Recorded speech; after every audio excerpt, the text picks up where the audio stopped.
let me paint a picture for you. It's 6:15 p.m. on a Tuesday, and you are standing in front of the refrigerator door with the door open. You have been there for what feels like 10 minutes, but it is probably closer to about 4. You ran your second to last meeting at 4:30. You answered 17 Slack messages on your drive home. You've made 3 judgment calls before you even put your work bag down. And now your brain is being asked one more question.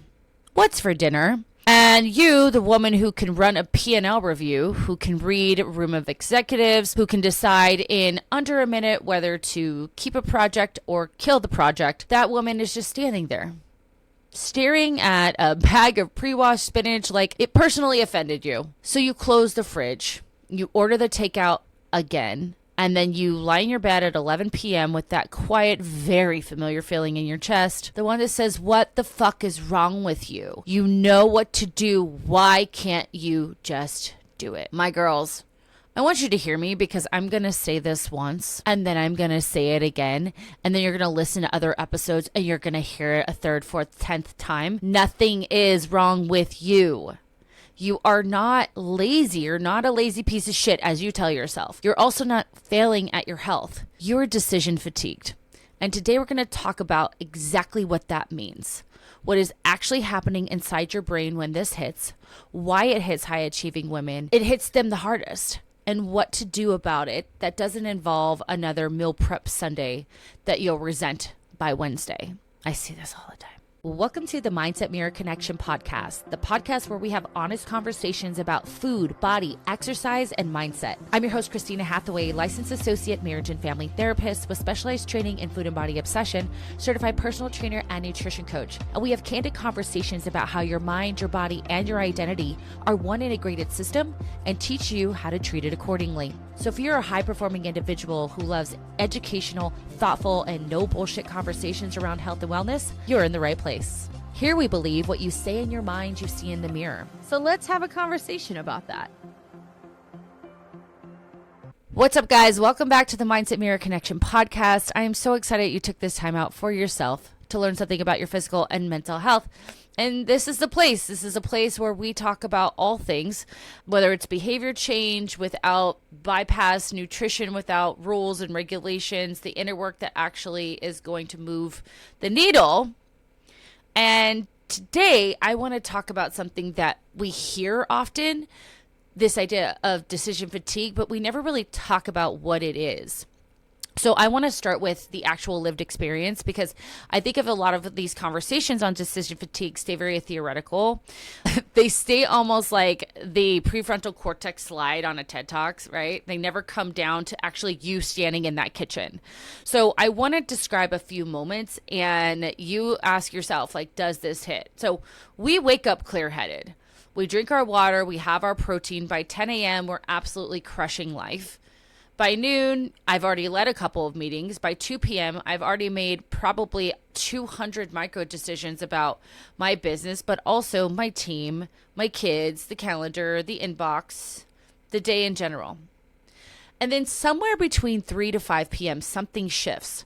You start scrolling, not because you want to, but because your brain has literally gone offline in a very specific way. Scrolling to me is a sign, yo, you're trying to disconnect. And for me, it's disconnecting from the day when I'm overwhelmed, but also I find myself scrolling when I'm feeling a sense of grief since I lost my dad. So I wanted to put that in here because I think it's incredibly important to know. And we do this thing where we'll like check our phone, see if there's something on there. We'll go to the fridge, we'll come back, check our phone, go to the fridge, and maybe even ask ourselves, like, what do I actually want to eat? Maybe you ask yourself 10 times and the answer just comes back like, I don't know. You then skip your workout, not because you decided not to do it, but because at this point, your brain is like, next, please, something easy, right? The workout doesn't make the cut because your brain says something easy. And you eat standing up, you're eating in your car, you eat the easiest thing that you can find, which is rarely the thing that you would have chosen in that fresh 9 a.m. brain when you were sharp. And then the hardest part is you wake up the next morning after eating all these things and you punish yourself for it. And here's what I want you to understand. I've told you guys this a lot of times.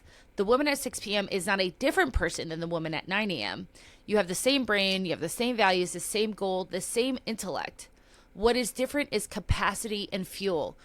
Your 6 p.m. has spent all day making very specific kinds of decisions, and those have a currency, a cognitive currency. And by the time these health decisions come up, your currency is empty.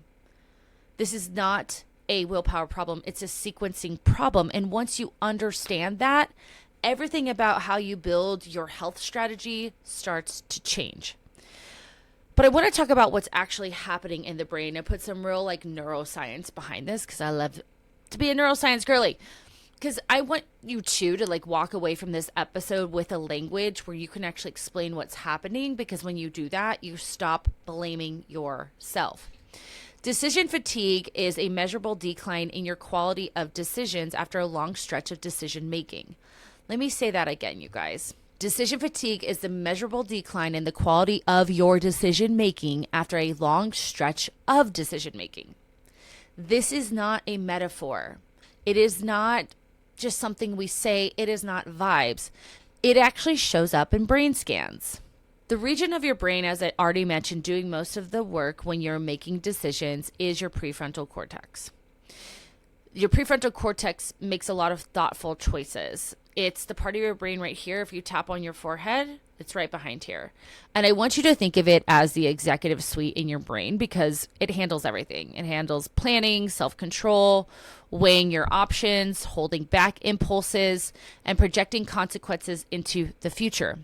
The thing about it is it's also metabolically expensive. Your brain uses about 20% of your body's energy in general, and your prefrontal cortex eats a disproportionate share of that. When you make decisions over and over and over, you are running that region of your brain very hot. And just like your phone in Arizona, if you're running any system hot for hours, the performance degrades. Researchers have actually mapped this out. So there's a famous study. I've mentioned this study on the podcast before, where judges grant parole rulings. They grant favorably. So let me say, the judges grant parole rulings ruled favorably about 65% of the time at the start of the session. By the end of that same session, the number is plummeted. So the judge is the same. The training's the same, the case files, the quality of them are the same, but there's a different fuel level. So let me just tell you that if a trained federal judge cannot hold the line, friend, neither can you at 6 p.m. after a 10-hour workday. This is a human thing. It is by design, and I want to talk about that, because there's 3 things happening in your brain when decision fatigue hits. And I want you to know them so that you can understand yourself. So number 1, your dopamine response gets quieter. So dopamine is your brain's "this is worth it" signal. It's what makes the salad sound good in the morning. It's what makes the workout feel good right before doing it. But when you're decision fatigued, dopamine signaling drops. Reward feels less rewarding. The salad does not taste like you wanted it to. It tastes like one more thing to do, and you get annoyed by it. So your brain reaches for a shortcut dopamine, the faster, louder, more reliable. That's the sugar, that's the scrolling, that's the wine, that's the takeout you didn't even want. Number 2, your cortisol stays elevated.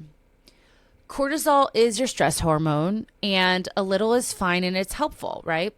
But sustained cortisol is not. When you have been in a decision mode all day with no recovery, your system stays switched on. And elevated cortisol can literally impair your prefrontal cortex, the part of your brain that you need to make good food choices or workout choices. It's the part of your brain that's most compromised. And this is why we cannot think our way out of the 6 p.m. crash. The thinking machine that we're trying to use is just too tired. And number 3, your effort calculations shift. There's a beautiful body of research on something called effort-based decision making. What it shows in plain English is when you are fatigued, your brain inflates the perceived cost of effort.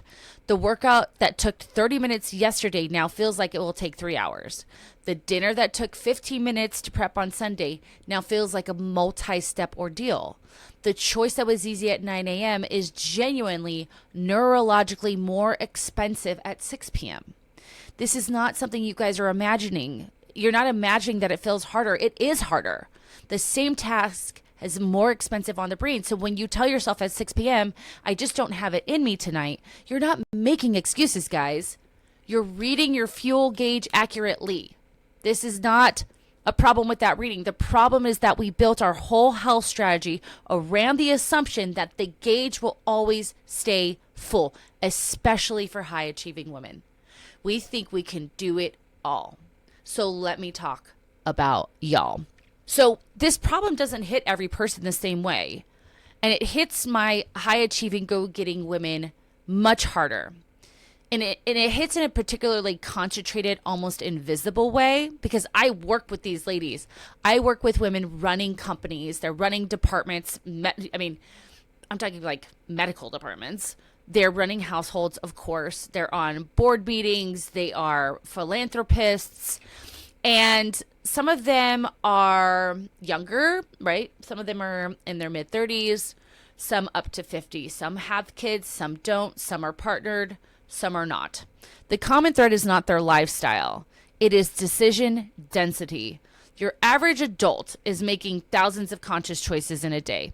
The number that I hear get tossed around a lot is 35,000. And that's a popular estimate. You can just kind of hear it wherever. The exact count is not really the point here. The pattern is the point, right? So my high achieving women are not just making a lot of decisions. They are making a lot of decisions across a lot of unrelated domains. We talked about this in a past episode, because this is where the piece changes for my clients. Your average frontline employee might make 100 decisions a day, but most of them are inside the same lane. One context, same kind of question. The brain gets to stay in one room. For my do-it-all ladies who are making decisions across hiring, strategy, finance, parenting, partnership, friendship, scheduling, what to wear to the meeting, what to feed the kid at breakfast. Do I respond to that text? Do I push back on that contract? Is that toddler's cough something I need to go to the doctor to? These are all things I talk about with my clients. And usually all of those questions are happening within the same hour, sometimes the same fucking 5 minutes. Every time your brain switches lanes. So think about every single one of those as a switched lane.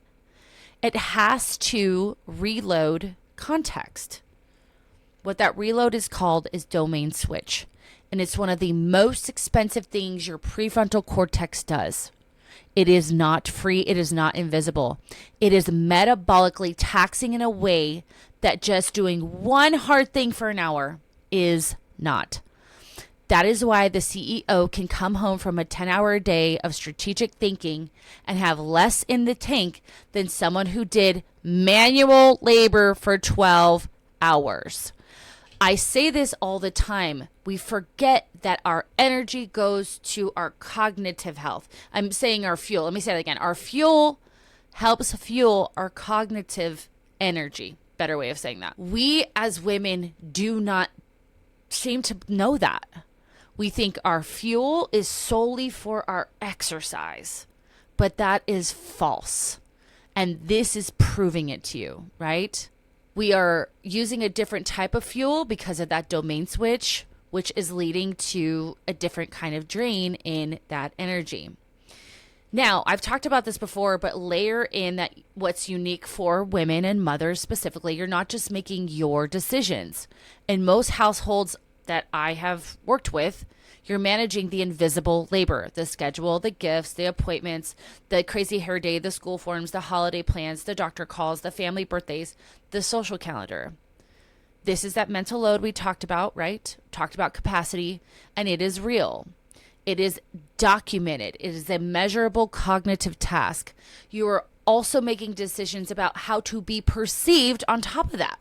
Women in executive roles, especially roles in male-dominated industries, they are making constant kind of micro decisions about their tone, their presentation, who to push back on and who to soften their blow with, how to come across, whether to apologize, whether not to.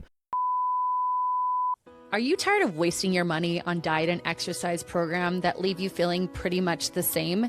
You're spinning your wheels, but the food noise is still there, the body dysmorphia, the overtraining and not seeing results, the emotional eating, it's all still there. But you don't think you have an option because they're pretty much all the same.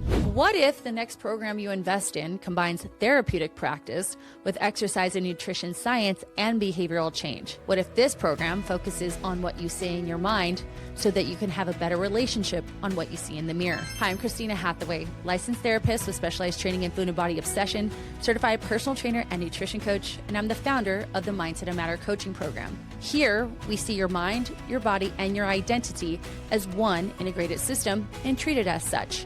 We focus on your self-defeating beliefs and understand how they impact your behaviors and thus the outcomes that you feel stuck in. We do this through the Mindset Method, my psychological curriculum that I've curated with over 15 years experience and adapted it to you, the average woman, and this coaching program. This is one method, one program, one coach, and let's face it, the one area you've probably never done the work on. So if you're tired of spinning your wheels and wasting your money, check out the link below for more information. This is a whole second job. Your brain is running underneath the first and the second. So by 6 p.m., when a health choice shows up on your to-do list, your prefrontal cortex is not just tired, it is wrung out. It has been doing 2 to 3 jobs at once for 10 hours. And now you're asking it to make the most important decision of the day, the one that affects your body and that same energy we're talking about to set you up for success for tomorrow, but we're making that decisions with the scraps we have left over. That is the setup. This is why we're burning out on our health choices, not because we don't care, because we put the most important decisions of our day in the most depleted hours of our day. I want you to pause with me for a second. If you're in your car, keep driving. If you're listening to me on your walk, keep walking. If you're in the kitchen, just stay there. But I just want to take a little breath. I want you to take a breath in through your nose and out through your mouth. Breathe in, out.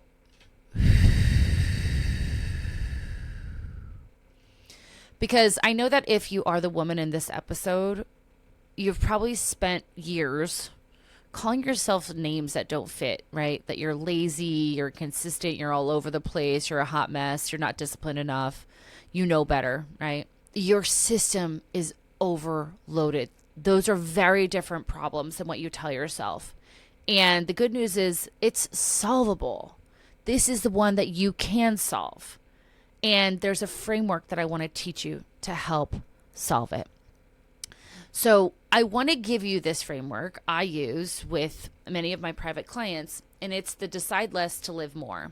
There's a few names that I've used for it. There's 4 moves. Each one reduces the number of high-stake health decisions your brain has to make in a day. We're not adding more discipline. We're not going to actually add anything on your plate. We're going to subtract decisions. So the first one is front load your day. You guys hear me say this all the time. The first move is to put the most important decisions of your day in the hours when your prefrontal cortex is fresh. For most people, that is roughly the first 3 to 4 hours after they wake up, before they get into their work, right? Before the work starts stacking up. This is why I don't have my clients negotiate with themselves their lunch at lunchtime. We need to decide lunch at 7 a.m. Or we decide it on Sunday for the week. Or we have defaults that do not require a decision at all. I've talked about this on my last episode, one of my last episodes. The same goes for movement. If you wait to decide whether to work out at 5 p.m., you're asking a depleted brain to make a very high energy and effort choice. The brain will always, almost always, every time choose the path of least resistance. That is by design. When you front load, you're not relying on that willpower at 6 p.m. Your brain is making a decision when it's fresh, made at 7 a.m. The 6 p.m. version of you is just executing it. So practically, what does front loading look like for you? It looks like deciding the night before what you want your morning to look like. It looks like the default breakfast that doesn't change. It looks like one or two lunches that you're rotating through, not 7 different ones. It looks like blocking your calendar for your workout before you fill it with meetings. This is not rigidity. This is you betting on your future self. Number 2, create defaults instead of choices. I talked about this before. I will say it again. Steve Jobs wore the same outfit every day. President Obama wore essentially the same suit other than the beige one. They both, on record, said that they were saving their decision-making capacity for choices that mattered. And I'm not telling you to wear a uniform. I'm telling you to identify places in your health life or your health routine where you're spending decision currency on something that's not actually a choice worth making fresh or new every day. Breakfast is the obvious one. So easy. The vast majority of women that I coach are okay with rotating 1 or 2 breakfasts that they don't have to think about. Same for workday lunch. Same for maybe their afternoon snack, for the way that they set up their gym bag or their water bottle or their supplement routine. They're not boring, they're super efficient. And research shows that when humans have fewer choices in one domain, satisfaction often goes up. Okay? I think that's incredibly important because I hear all of the time people getting very burnt out. They get burnt out about tracking, for example. Well, if you're tracking something different every single day for 5 meals, yeah, you're going to get overloaded. Choice overload is a real phenomenon. More options doesn't equal more freedom. More options will equal more fatigue and overwhelm. So I want you to make a list this week of every recurring health adjacent decision that you are currently making fresh every day. So what does that mean? You're making a new decision about your breakfast, your lunch, your snack, your dinner, your workout, your walk, your water. Write all of those down. Okay? Then ask yourself, which of these can be a default? Can this be the same Tuesday breakfast that I have for the next 8 weeks? Can this be a standing gym appointment that never moves? Now, I know I'm repeating myself from some of our more recent podcasts, but it's very important. Every default you create is a withdrawal you do not have to make from that cognitive energy wallet. Number 3, pre-decide the hard window. The hard window is that 2 to 3 hour stretch in the late afternoon and early evening when you are more likely to crash. I hear this with my clients or see it all the time. Late lunch, pre-dinner, post-workout, most of my clients, it lands between like 3 and 7-ish. So this is the window where the wheels literally fall off. So plan for it. Plan for it explicitly. We didn't talk about this in the planning episode, so I wanted to add it here. Pre-decide the snack in that moment, not in a controlling diet culture type of fucking way. I know this window is coming and I want to take care of myself when it hits. Have a protein source ready. Have easy meals that take 7 minutes, 5 minutes, right? We don't need to recreate our meals. And we've talked about this. If you know that Tuesday at 4 p.m. is the worst hour of your week, your job is to make Tuesday at 4 p.m. the lowest decision making time in your week. This is not by being more disciplined, but it's being more prepared for that moment to hit. And I want to say something that might land sideways, so chill out. You do not need a better meal plan. You need a better hard window plan because you most likely can get through breakfast and lunch. It's this time of the day that is fucking you up. The meal plan is what the fresh brain makes in the early morning. The hard window is where that depleted brain has to survive. So those are 2 different problems. Most women are trying to solve the second one with the first one, and it doesn't work. Number 4, outsource the decisions that don't require you. Now, this is going to look a little different depending on your season of life, but I want you to think about it, okay? What are the health decisions in your life that you keep remaking and remaking that someone or something else could be making for you? That might mean a meal plan delivery service, which we talked about, right? A service that takes this idea of what's for dinner decision off the table. And maybe you do it a couple nights a week, right? That might mean a grocery list that's automated, right? That might mean hiring a coach who tells you exactly what to eat and when to train. So the decision is already made for you and you just have to execute it. Outsourcing is an amazing gift. It is really what is evolved in being a true leader. And the best executives in the world do not make every decision personally. They route it to someone else. They delegate it. They build systems so that the decisions that require their genius are the only ones that are on their desk.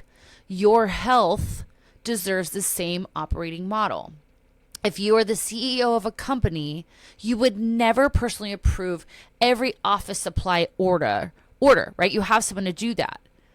So why are you personally approving every single different breakfast that you're trying to eat?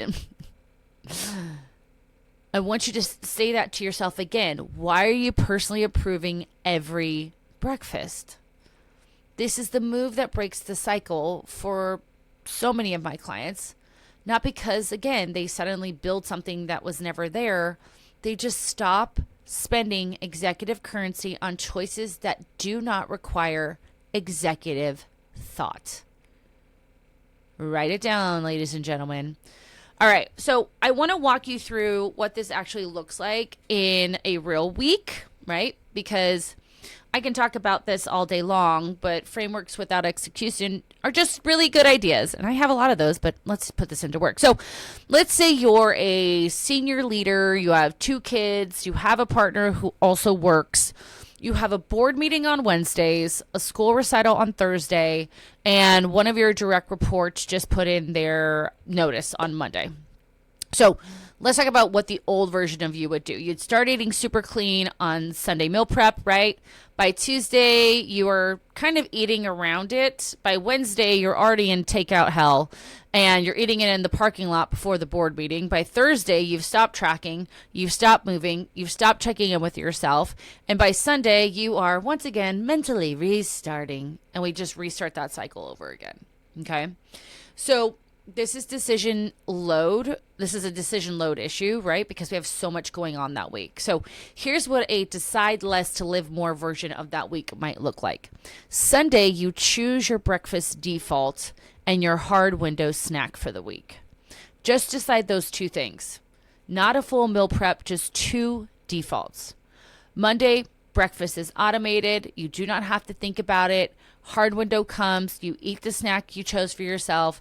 Dinner is 1 or 2 rotating in the pinch meals that live in your phone, or if you're my client, you have the nutrition guides for all of these things.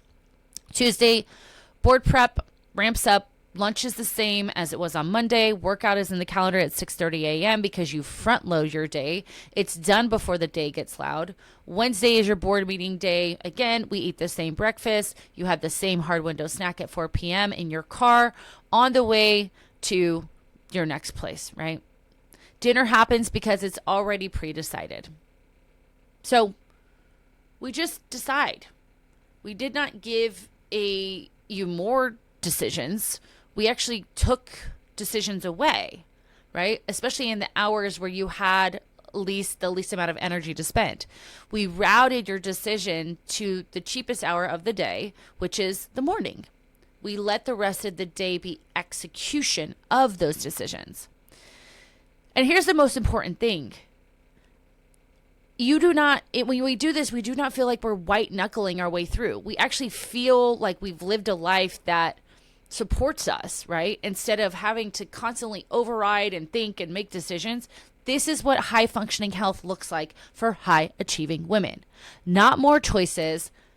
I want you to have fewer, better decisions made earlier, executed automatically.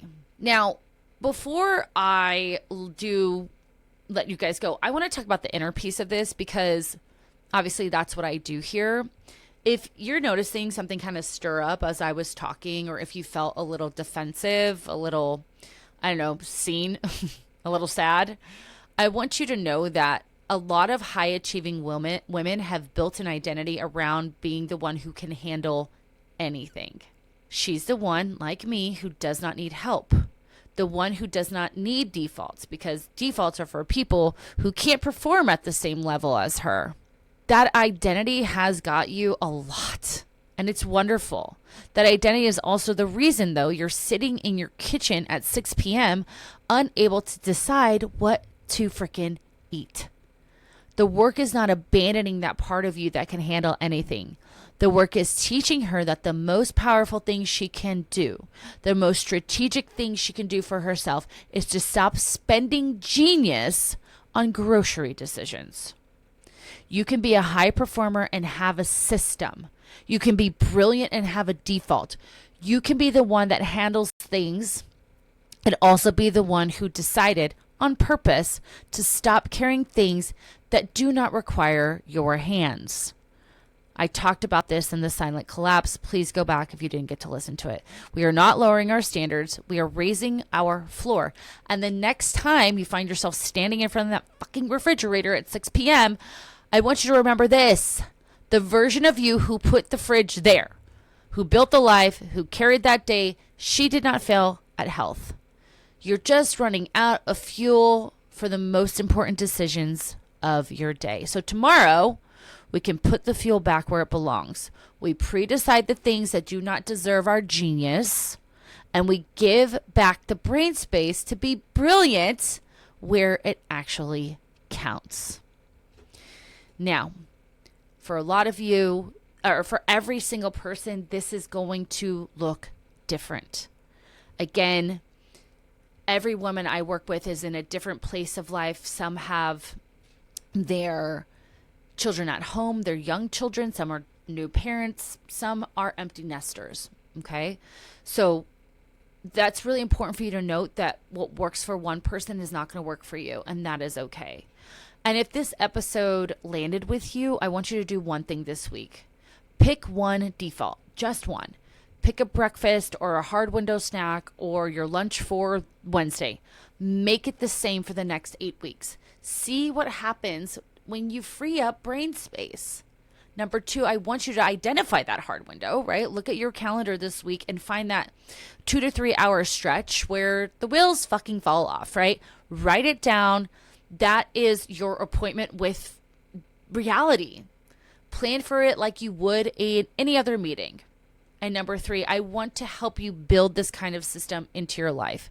That's exactly the work I do inside my Concierge Health program and in my collective, which is my quarterly group coaching container.